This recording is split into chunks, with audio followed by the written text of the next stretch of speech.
Hristos se rodi. Ovdje bi u sredini trebalo da sede autori knjige, a valjda su mene stavili, pošto izgledam najstariji. Jednostavno, ušao sam u sentimentalnu fazu, godinama sam u ikavanje, znate, u ikavanje kaže imam 47 godina. A kada je čovjek sentimental, onda mu se dešava ono što je ispričao Rajko Petrov Nogo o jednom tom razgovoru sa Stevanom Rajčkovićem. Kaže Rajko Petrov Nogo, kaže što sam stariji, sve sam sentimentalni, često mi krene suza, a kaže Rajčković, kaže ćuti, ja plačem i na reklame. Pošto smo svi u toj fazi dođemo u nekim situacijama i ova večerašnja tribina koja nije obična tribina, nego ima i svoj vizualni i vokalni deo, na čemu možemo da zahvalimo našim dragim prijateljima Zoranom i Bobanom. A ja ne bih imao mnogo toga da kažem, jer u knjizi su izvanredno govorili i koleginica Mišić i gospodin Mića Milovanović. Ja bih samo da naglasim da je ova knjiga jedan od onih nastavaka srpske priče o Rusiji. Rusija je za Srbe uvek bila neka vrsta toposa želje, čežnje. Najbolje se to naravno vidi u prvoj i drugoj knjizi Seoba Miloša Crnjanskog, gde će Vuk Isaković maštati o Rusiji kao velikoj nepreglednoj poljani po kojoj će jahati i želeti da dostigne Rusiju kao slobodu. Njegov rođak Pavel Isaković srešće Rusiju i naravno razočarat će se, jer imperijalna Rusija u to vreme nije sasvim odgovarala snovima i čežnjama Srba koji su želeli slobodu, ali bez obzira na to stremljenja Srba ka Rusiji postoji još od srednjega veka i uticaji uzajamni su veoma veliki. Vi treba da znate i svako od nas treba da zna da je zakonopravilo Svetoga Save bilo osnovni ruski zakonski dokument sve do perioda cara Alekseja Mihajlovića, oca Petra Velikog. Da je na dvoru Ivana Vasiljevića Groznog, prvog ruskog cara, bilo čak 5 prepisa žitija Svetog Save od Teodosija, a samoj Rusiji preko 50.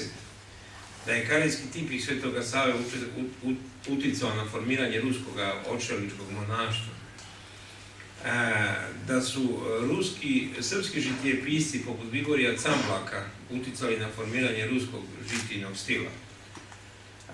Jednostavno, srpski uticaj na Rusiju je bio vrlo snažan, kao što će i kasnije se Rusija odužiti od doba Ivana IV. Vasiljevića, odužiti Srbima pomažući ih u turskom ropstvu.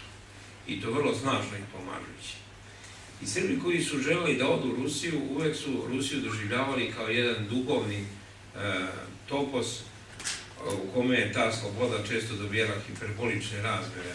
Imate onu pesmu Matije Bećkovića, gde na Cetinjskom gumnu raspravljaju Crnogorci kakva je Rusija, jedan priča kako su kandila u Kijevo-Pečerskoj lavni tolika da crkvenjak mora da sedne u čamac da bi došao do fitilja da ga zapali. Ta hiperbolizacija Rusije i onoga što Rusi predstavljaju jedan je sastavni deo našeg karaktera, naše priče. A s druge strane, Rusi su nas posle jednog stogodišnjeg zaborava, koji je bio posljedica Sovjetskog saveza i komunizma, počeli dobro da shvataju te 1999. a u posljednji čas za sebe. Aleksandar Solženicin je rekao da je bombardovanje Srbije od strane NATO-a potpuno probudilo Rusiju i lišilo je svih zapadnih sentimenata, a to je otprilike i period kada počinje uzdizanje Rusije kao države.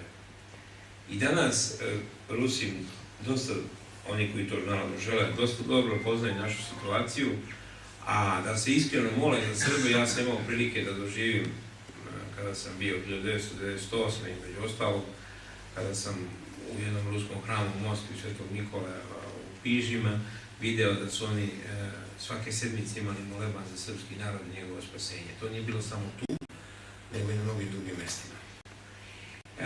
I danas Rusi shvataju da je sudbina Srba povezana s njima. Vladika Nikolaj je to iskazao u jednom svom zapisu u ostavštini, rekavši da je Rusija medved, a Srbija soko, i da će soko svojim pištanjem probuditi medveda i da će onda svet vidjeti propoved pravoslavlja.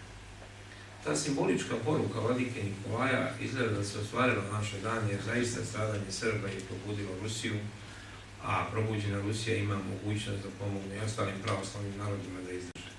Naravno, Bog je visoko, a Rusija daleko i mi smo mali narod kome nema još mnogo vremena da može da krene u preporod. Međutim, moramo da budemo strpljivi, jer kao što kažu ruski filosofi, jedan od arhetipa ruskog delovanja u istoriji je priča o Ilji Muromcu, hrabrom bogatiru, vitezu, koji dugo vremena poput bolanog dojčina leži u postelji i onda kada se probudi i treba da zgazi neprijatelj, on to radi za najkraće moguće vreme. Ruski filosofi su uočili jednu osobinu ruskog nacionalnog karaktera, da Rusi smatraju da je jedan snažan pokret volje dovoljan da bi nadoknadio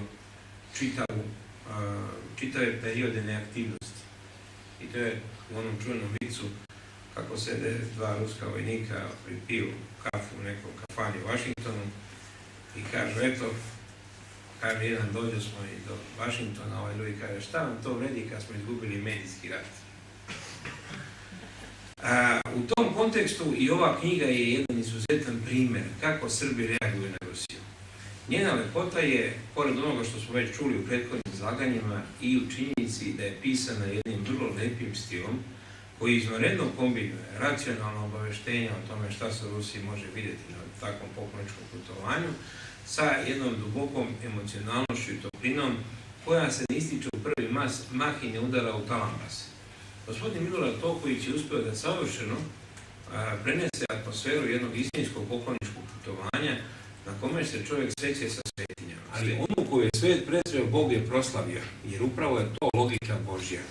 Oni koji u ovom svetu imaju sve, koji imaju moć i silu, oni nestaju i venu, a oni koji se uzdižu u Hristu i saobražavaju Hristovom trpljenju, stradanju i vaskrsavaju zajedno s njim i ostaju kao svetila koja se pokazuju vekovima i vekovima u svoj sili Gospodnje. Tako je sa Svetom Matronom. Ona naročito pomaže porodici, moli se Bogu za porodicu i naročito jer se obraćaju supruge zbog tragičnog ruskog greka koje se zove pijanstvo. Rusi zaista mnogo piju. Ruska crkva ovako u ovim zimskim periodima organizuje autobuse koji skupljaju pijance na ulicama da se ne smrznu. I mnoge žene i majke odlaze kod Svete Matrone moleći se svoje muževe i zaista se dešavaju ogromna čuda. To je jedno od najljepših i najmilijih mjesta Moskve. I sve ostalo što su oni opisali, uključujući i posjetu manastiru Svetog Aleksandra Svirskog, čije su mošti potpuno cele, njegovo telo je potpuno očuvano, kao da juče upokorio se. Sve su to dokazi velike sile Božje koja dejstvuje u ovom svetu. Ja bih dodao i moram da kažem da sam vrlo srećan zbog izuzetno lepo uklopljenih fotografija koje je Marko radio i koje savršeno doprinose ilustrovanju ovog teksta. Tako da je ovo knjiga koja čovjeka može da probudi, da razmišlja o onim najuzvišenijim istinama života. I ta knjiga upravo zbog toga zaslužuje da bude pročitana. Kad sam bio dete od svojih 7-8 godina, kod dede sam našao u Kulinovcima knjižicu pokojnog prote Milivoja Maričića, utisci sa pokloničkog putovanja po Svetoj Gori Atonskoj.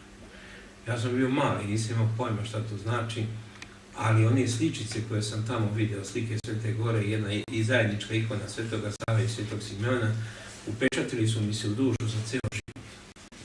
Ova knjiga može da pomogne i mladim ljudima i naravno onim starijim da se sretnu sa jednom stvarnošću koja počinje u ovom svetu, ali se ne završava ovim svetom. Šta je tajna Rusije? Rodna polja ko krpi uboga sva priroda, rodni kraj ko trpi kraj ruskog naroda.